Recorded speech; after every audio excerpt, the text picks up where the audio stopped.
let's get more on President Trump's visit to China. Yin Zhiguang is Professor of International Politics at Fudan University in Shanghai. Professor, a very warm welcome.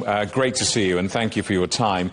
Set out the landscape, if you would. I mean, how would you describe the current state of play between China and the United States ahead of this visit?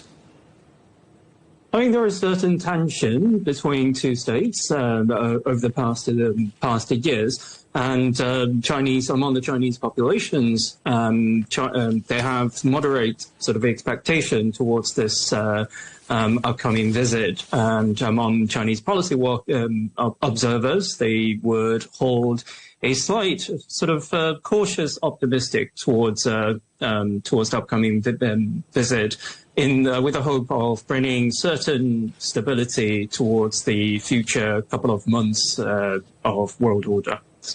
Well, it's a lot to jam into a few days. Trade, security, Ukraine, Iran. What do you think will dominate the agenda during this visit?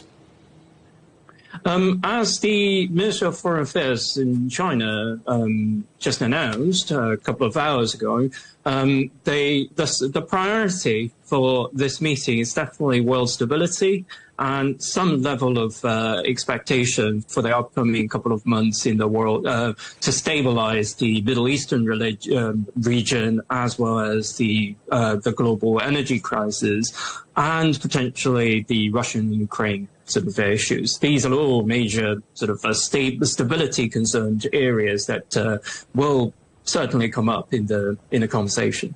Where do you think is the wriggle room for some kind of concessions, in particular on tariffs? Where can they find consensus?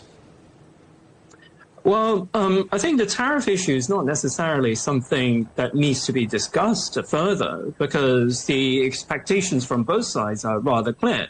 I think the concession will certainly be made on the amount of trade, the materials being traded, and the type of materials being traded, and the amount of materials being traded between two sides. So agricultural materials and energy coming from the American side, and probably rare earth from the China side.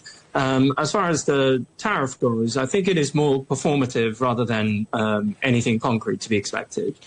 You're a seasoned observer of international politics. I wonder how much of an event like this, a visit like this, is already fixed in terms of the agenda already being resolved. I think that according to Chinese tradition, most of the agenda's items have already been extensively discussed between both sides, and the trade negotiation, just as that will happen very, very soon, is something that is almost like a wrapping up of a long procedure of negotiation. So I would say most of the things have been said, and particularly Trump is coming over for just over a day, so not much can be achieved within that short period of time. Professor, hopefully talk to you more in the coming days. For the moment, thank you very much indeed for your time. That's Professor Yin Zhiguang, Professor of International Politics at Fudan University in Shanghai.